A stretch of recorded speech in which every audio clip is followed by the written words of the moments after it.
자, 요한계시록 1장은 서론이에요. 그렇다면 22장은 결론입니다. 분명합니다. 서론과 결론이 분명합니다. 서론과 결론이 있다는 것은 단순한 어떤 뭐예요? 요한계시록은 단순히 그냥 들리고 보이는 것을 단순히 받아 적은 신비적인 책이 아니라는 거예요. 서론과 결론이 분명히 있다는 거는 말이에요. 요한계시록은 즉흥적으로 받아 적은 직통계시가 아닙니다. 계획적으로 잘 정리정돈된 테마형 정원과도 같습니다. 테마형 정원과도 같아요.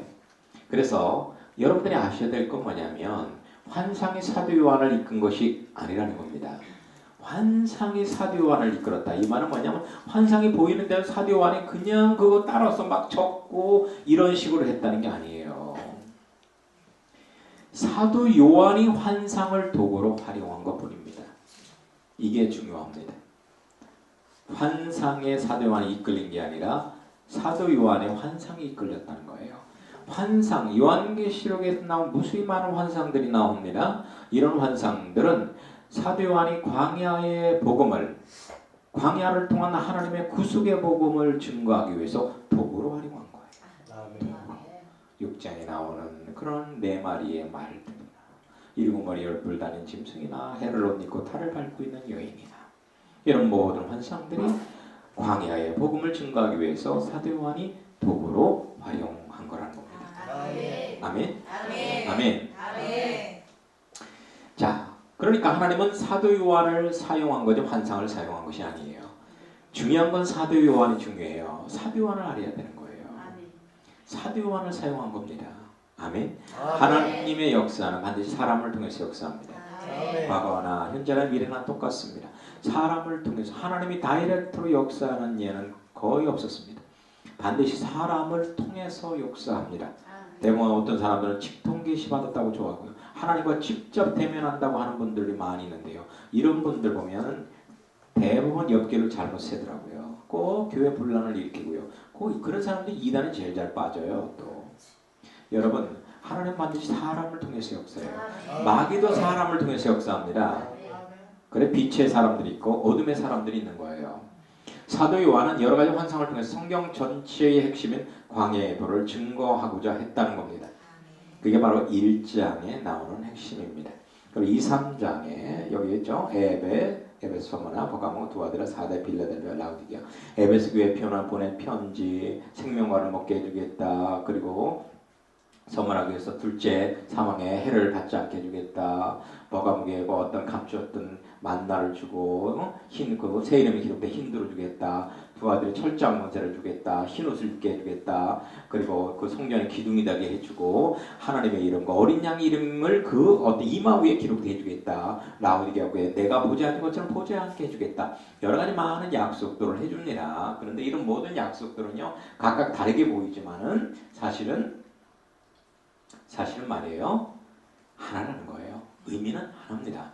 히브리 사람들의 표현 방법의 특징이 뭐냐면 다양성이에요. 똑같은 원리를 가지고 똑같은 의미를 가지고 다양하게 표현합니다. 그래서 히브리 사람들은 자녀를 어떻게 교육해요?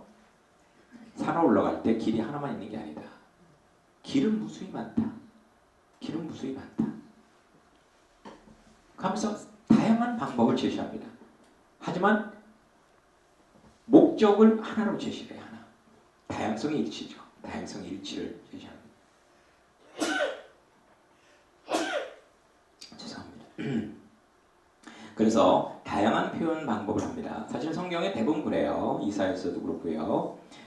그 다음에 어떤 복음서도 그렇고 어떤 표현 방법이 다양합니다. 다양한데 사실은 그 표현 방법 다양한 그 표면에 머물러 있으면 안 돼요. 그 이면은 다 동일합니다. 이면에 어떤 흐르고 있는 원리는 동일하단 말이에요. 그래서 이 요한계시록 2, 3장에는요 소아시아 7교회에 보내는 편지가 나오는데요. 이 어떤 여기의 핵심은 뭐냐면 영적 선민이 된 교회 시대 모든 그리스도인들에게 영적 선민, 육적 선민은 이스라엘 백성이잖아요. 그런데 이스라엘 백성들이 예수님을 십자가에 못 박으면서 예수님을 거부합니다. 그러면서 이제는 뭐예요? 마지막 다니엘서 9장 24절 이하에 나오는 마지막 한 일회가 시작되기 직전에 예수님이 이스라엘 백성 예수님을 거부하면서 이제는 마지막 한일회가 시작되는 게 정지되고 집행유예 기간이 진행됩니다. 그 어떤 마지막 한일회 집행유예 기간이죠. 마지막 한일회가 되기 전에 그 특별한 어떤 서비스 기간이 주어지는데 그 기간이 교회 시대라고 하는 거예요. 그 이방인을 위한 특별 서비스 기간입니다. 그때 교회가 세워지는데 이때 영적 선민 이방 사람들이 예수님을 믿음으로 영적 선민이 됩니다. 그래서 교회에 들어온 모든 사람들 영적 광야에 들어온 모든 그리스도인들이 이 땅에서의 삶의 목적이 무엇인지를 분명히 제시하고 있습니다.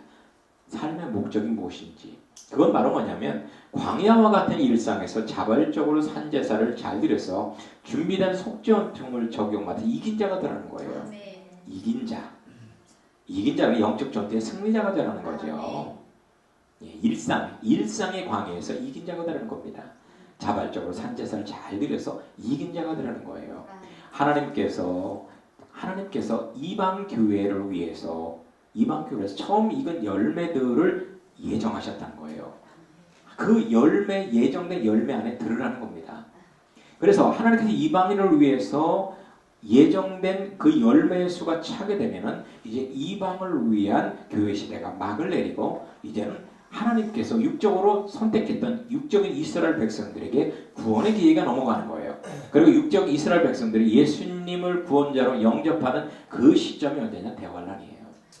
근데 마지막 한일회가 시작되면서 그들은 예수님을 영접합니다. 누구를 통해서요? 요한계시록 11장에 나오는 두 증인. 11장에 나오는 두 증인에 대해서 조금 자세하게 설명드릴게요. 두 증인에 의해서 예수님을 구주로. 예수님 바로 여호와 하나님이요. 예수님 바로 그 어떤 속죄주라는 것을 그들이 영접을 합니다.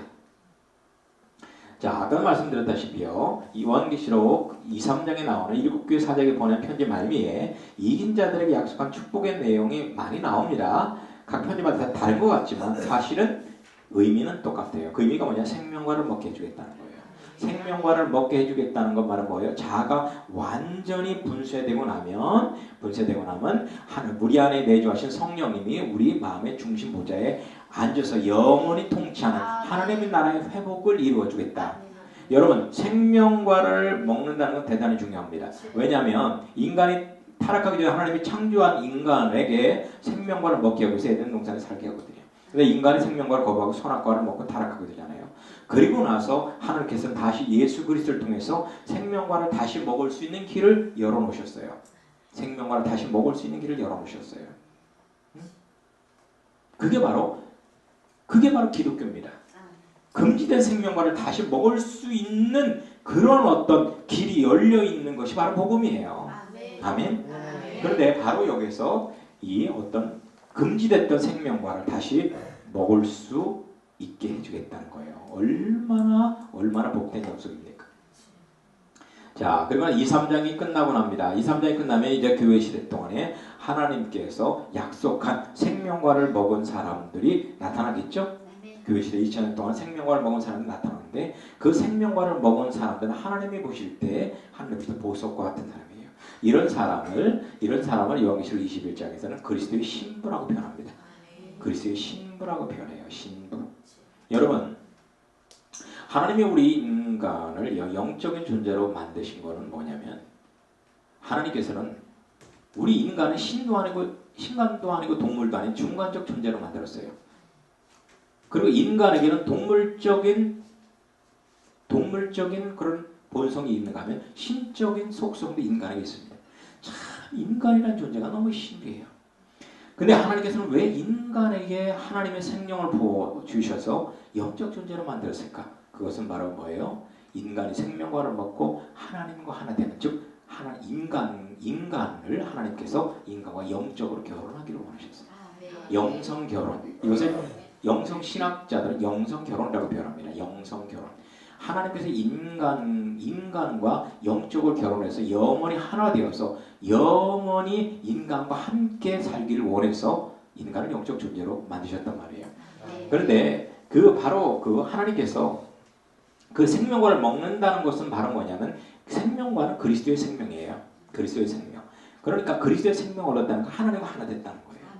영적으로 하나 됐다는 겁니다. 악령과 영적으로 하나 된 사람들을 가지라고 표현하지요. 이단 교주들, 신천지 이만이나 뭐 안성중이나 안성이나 통일교의 문선명이나 아니면 뭐 요셉 스미스 이세라든지 아니면 니골라당이 니골라나 가룟유다나 이런 사람들은 악령과 하나 된 사람들이죠. 선악과를 먹었다는 건 악령과 하나 됐다는 거고요. 악령과 하나 됐다는 건 영원히 하는 것으로부터 독립한다는 얘기고요. 생명을 먹었다는 것은 성령과 하나 됐다는 겁니다. 하나님과 하나 됐다는 거예요. 그래서 성령과 하나 된 사람은 그리스도의 신부라고 표현하죠. 그리스도의 신부된 사람들이 교회 시대가 끝나고 나면 예수님 공중 강림하실 때 휴거되는 그 사건이 일어납니다. 휴거된다는 것은 뭐예요? 데살로니가전서 어떤 4장 5장에 나오죠. 이것은 뭐예요? 들림받는 건데요. 이건 뭐예요? 추수하는 거예요. 휴거는 추수하는, 부활체로 들림받는 건데 추수되는 겁니다. 추수. 그러니까 익었기 때문에 추수되는 거예요. 마치 여러분들이 그 추석날 되면은 그 송편을 빚을 때 어떤 걸로 빚어요? 송편을 빚을 때는 농부들은 제일 먼저 익은 거, 논에 가서 제일 먼저 익은 것을 추수해서 그걸 갖다가 그 털어갖고 그거 가지고 조금밖에 안 되지만 그걸 가지고 송편을 빚습니다. 그건 아주 비싸요. 대단히 비쌉니다. 그리고 나서 추석 끝나고 나면 좀 있다가 본격적으로 추수를 하죠. 본격적으로 추수를 합니다. 이것처럼요, 제일 먼저 추수해서, 제일 먼저 추수한 게 옛날에는요, 그건 임금님한테 드렸어요. 진상했습니다. 제일 먼저 익은 거는, 곡식은 임금님 상에만 올라갔습니다. 임금께 드렸어요. 그러니까 하나님께 제일 먼저 드리는 처음으로 익어진 열매들이 예수님 공중강림에 휴거되는 사건이 일어나게 될 거고요. 자, 4장에 보면은 열린 문이 나옵니다. 사도 요한이 천국으로 들어가는 문이죠. 그 다음에 어떤 하나님의 보좌가 나옵니다. 하나님의 보좌인데요. 이 보좌에 하나님이 앉아 계시죠. 하나님이 앉아 계시는데 하나님의 모습이 어떤 푸른 보석 같고 붉은 보석 같고 이 무지개가 둘렸는데 녹보석 같고 그 다음에 여기 앞에 내생물인데 내생물이 각각 날개들이 있고 앞뒤에 눈들이 가득하고 여기 사자처럼 생기고 송아지처럼 사람처럼 독수리처럼 생겼는데 그냥 생물이에요. 생물. 그룹천사도 아니고 수락천사도 아니고 생물입니다. 하나님 전우좌우에 포진해서 하나님의 비서관 역할을 하고 있고요. 그 다음에 하나님 보좌를 뺑 둘러서 24장로들이 앉아 흰 옷을 입고 멸관을 쓰고 있습니다. 흰 옷을 입었다는 것은 이긴 자가 되었다는 거예요. 생명을 먹은 사람을 흰 옷 입었다 이렇게 표현하거든요. 자, 그 다음에 24장로가 그 멸관을 집어던진다는 건 뭐냐? 에이!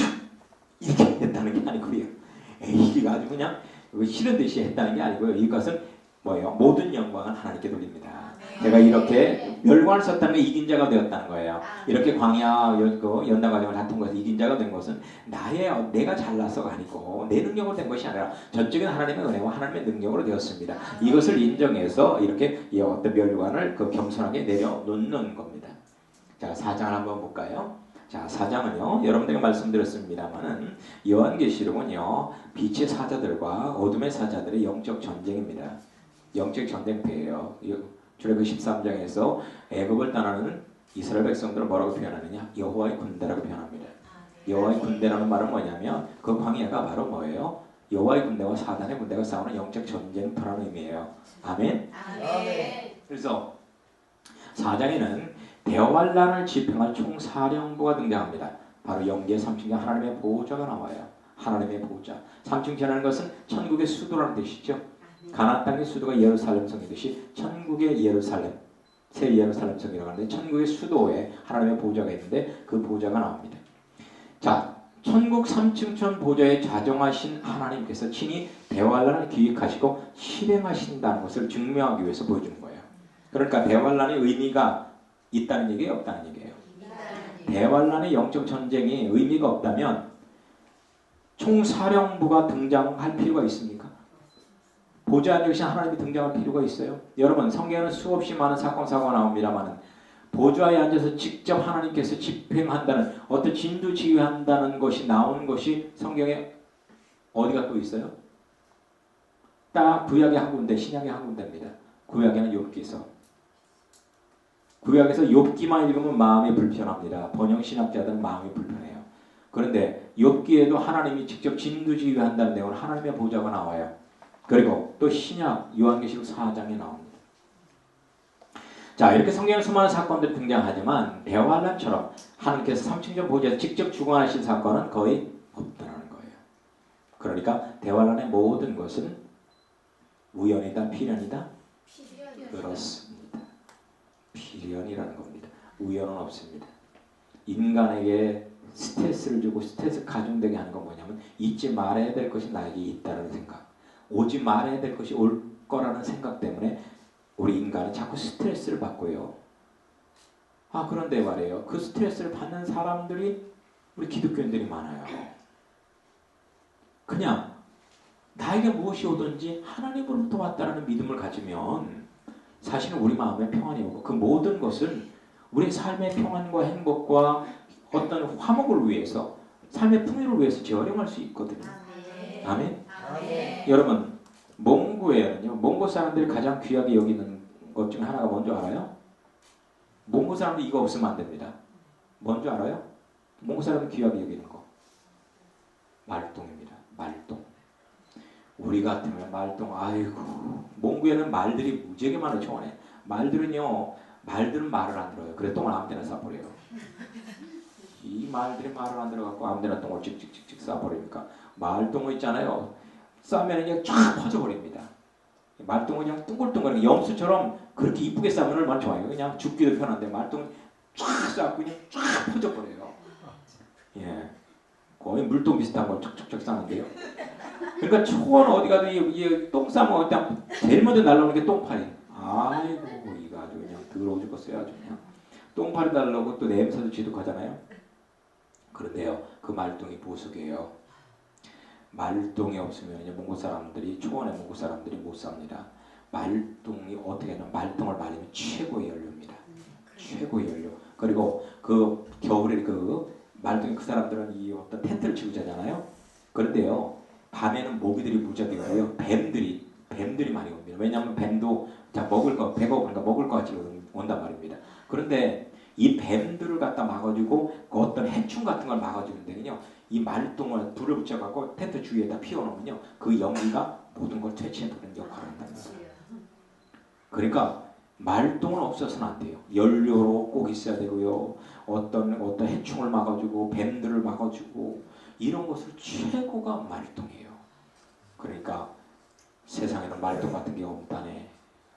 이런 노래도 많대. 세상은 말똥 같은 게 없다. 말똥. 그러니까요, 우리가 세상에 버릴 건 하나도 없어요. 버릴 건 없어요. 모든 것을 긍정하고 받아들인다면 우리는 그 모든 것을 재활용할 수 있습니다. 아멘. 아멘. 아멘. 여러분 지금 금속 중에 가장 비싸게 팔리는 금속이 뭔지 알아요? 우라늄. 우라늄은요 1g에 수백억 갑니다. 1g에 수백억. 우라늄은요. 여러분 근데요 원래 초창기 때는 우라늄은요 볼레테니카 백과사전에 보면 가장 쓸모없는 금속. 신이 왜 이런 금속을 만들었는지 모르겠다 이런 식으로 기록되어 있었어요. 근데 나중에는 우라늄이 이렇게 딱 이것이 분열되면서 다른 금속과는 달리 어마어마한 열을 만들어낸다는 것을 과학자들이 발견한 거예요. 우라늄이 분열시킬 때. 그러고 나서 만들어진 게 뭐예요? 원자력 아닙니까? 원자력. 원자탄은 우라늄을 만든 거 아닙니까? 지금은요, 우라늄은요, 금보다 더 귀한 금속이에요. 금 1g에 무슨 수백억 갑니까? 우라늄 1g에요. 수백억 가요. 우라늄은요. 그러니까 가장 쓸모없는 금속이 지금 가장 쓸모 있는 금속이에요. 영적 무지가요, 여러분의 삶을 불행하게 만드는 거예요. 영적 무지가 요한계시록 무서운 거다, 요한계시록 어려운 거다, 읽으면 안 된다. 참 저는요, 이렇게 저는 원래 요한계시록만 증거하는 그 사역자가 아니고요. 하나님의 말씀을 전반적으로 증거를 합니다. 그냥 성경적 세계관, 성경적 속죄관, 성경적 광야 교회관을 증거하는데요. 이번에 준비하는데 가끔 많은 목사님들이 전화가 와요. 단번에 하는 소리가 뭐냐? 그거 무서운 건데, 그거 하지 마. 그거 위험한 거야. 그걸 왜 해? 위험한 걸 왜 해? 거의 그런 말씀하세요. 그래갖고 내가 속으로 이런 말을 하고 싶더라고요. 근데 하진 않았어요. 막아요. 바보. 이런 말을 하고 싶었는데 안 했어요. 이거 참 목회자들이 이걸 요한계시록 위험한 책이라고 알고 있으니 성도들한테 안 가르치는 건 당연한 거고요. 연구 안 하는 건 당연한 거고요. 아니 요한계시록 위험한 책인데 요한계시록 위험한 책이면 왜 요한복음 마태복음은 안 위험한 책이고 왜 출애굽기 요한계시록은요 모세오경과 일치하는 책이고 요한복음 어떤 복음서와도 일치하는 책인데 그럼 이건 위험하고 이건 안 위험하고 여러분 떡은 위험하고 밥은 안 위험해요? 떡은 위험하고 밥은 안 위험하냐? 밥 먹으면 괜찮고 떡을 먹으면 큰일 나요? 말이 안 되잖아요. 똑같은 건데. 똑같은 거 아닙니까? 똑같은 거. 응? 그렇죠? 그러니까 너무나 우리는 어떤 이렇게 잘못된 이원론적인 사고를 갖고 살고 있고요. 그런 잘못된 사니까 이건 마귀의 전략이에요. 마귀가요. 성경에서 가장 성도들의 눈과 귀를 막은 게 요한계시록이에요. 왜냐하면 요한계시록은 마귀를 물리칠 수 있는 최고의 어떤 전략 전술이 거기 들어있거든요. 영적 전투하는 데 있어서 요한계시록의 병법처럼 망가지면 마귀를 이겨낼 수 없어요. 마귀는 그걸 싫어해요. 그래서 요한계시록을 사람들이 가까이 못하게 하는 거예요. 근데요, 이것을 알았던 대표적인 사람이 한국 영적 대각성 운동을 주도했던 목사님, 길선조 목사님입니다. 이분은요, 뭐 갖고 영적 대각성 운동을 일으켰냐? 평양 장대인교회 1910년도에 요한계시록입니다. 길선조 목사님은 평생에 요한계시록 몇 번 읽은 줄 아세요? 몇 번 읽었을까요? 그 당시에? 맞습니다. 10,000번을 읽었습니다. 10,000번. 10,000번을 읽는다는 건 하루에 10번 이상을 읽었다는 거예요. 저는 많이는 못 읽어요. 하루에 한 번 정도밖에 못 읽어요. 하루에 한 번 정도밖에 못 읽는데 대단하다는 생각이 들어요. 여러분 진짜 이 마지막 시대예요. 여러분 영적 대각성을 일으킬 수 있는 최고의 복음서는 요한계시록. 아멘. 광해 성도, 광해의 삶을 개혁하게 만들어줄 수 있는 광해의 삶의 의미를 갖게 하고 광해에서 행복한 삶을 살 수 있도록 가이드 역할, 길라잡이 역할을 해줄 수 있는 그런 책은 요한계시록이라는 거예요. 아멘. 그래서 4장에 3층천에 하나님의 보호자가 먼저 등장한 겁니다. 하나님이 직접 축원한다는 거예요. 의미가 있다는 거죠. 한마디로 대활라는 우리 그리스도인들에게 절대적인 의미가 있는 무슨 때요? 영적 축복의 때라는 거죠. 축복의 때. 저주의 때가 아니라는 겁니다. 축복의 때라는 겁니다. 아멘. 아멘. 제가 처음에도 여러 가지 사람들, 자살한 사람들의 사진을 보여드렸어요. 이 사람들이요, 몇 명 빼놓고는요, 다 그리스도인입니다. 다 그리스도인이에요. 전직 대통령 빼놓고는요, 다 기독교인이 있어요. 현대고리 총수도 기독교인이었고요. 다 기독교인입니다. 그리고요, 꼭 뉴스에 물에 빠져 일가족 자살했다라는 뉴스 보면 그 자동차 물을 건져내면 자동차 앞부분에 꼭 성경책이 놓여 있더라고요. 아이고 이거 왜 이렇게 예배드리고 죽은 것 같아요. 보니까 성경책 읽고 함께 교도 가겠습니다 하고 읽고 꼭 요한계시록 읽고 죽은 것 같아요. 아무래도 죽음의 책이라고 생각을 해서. 자 여러분 이거는요 우리 기독교가 지금 정말 잘못 가고 있다는 거예요. 기독교 성경적 세계관이 빨리 회복이 돼야 됩니다. 오직 믿음으로 오직 은혜로 오직 성경으로 이런 어떤 새로운 종교적 슬로건이 나와서 이 마지막 시대가 개혁이 되어야 된다고 믿습니다. 아멘. 이 시대의 문제는요 교회당을 크게 짓고 교인을 많이 오게 하고 이게 문제가 아니에요. 이 시대의 문제는 교인이 몇 명이냐 교회당 크냐 작냐 이게 문제가 아니고요. 그리스도인들의 삶이 인격적으로 개혁되는 게 중요해요. 아멘. 그들의 언어와 생각과 그들의 가정 그들의 회사가요 개혁되어야 됩니다. 아멘. 하나님 중심으로 변화되어야 돼요. 아멘.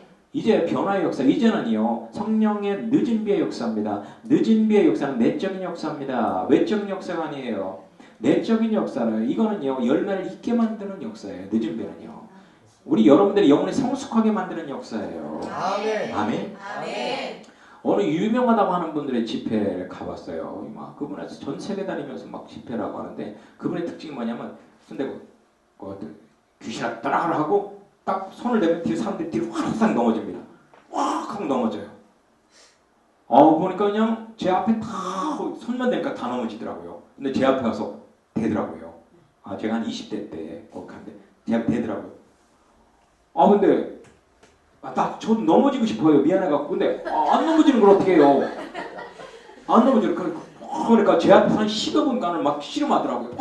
뭐야 방언을 하면 씨름. 그래 안 넘어지니까 나중에는 그분이 에이 차도 확 밀어버리더라고요. 그래서 저도 제가 민망해서 넘어뜨렸어요. 너무 민망해요. 이렇게 앞으로 터부적 앉았는데 저를 가다 확 입으면 자르고 오더라고요. 그래서 쫙 누웠어요. 민망해서. 아이고 참 민망하더라고 안 넘어지니까. 여러분 넘어져서 뭐 했어 먹으려고? 넘어져서 뭐 하려고? 넘어져서 뭐 하려고? 응? 어디다 먹으려고? 넘어지면 뭐가 돼요? 넘어지고 안 넘어지고가 그렇게 중요한 건 아닙니다. 하나님 앞에 우리의 자아가 드러나고 그 자아가 하나님의 빛 가운데 완전히 부서지는 이런 생활 영성의 삶이 속죄원층이 우리의 삶에 구체적으로 적용돼서 우리 인격적 품성이 변화되는 이런 어떤 영적 성장이 중요한 거랍니다. 아멘. 아멘.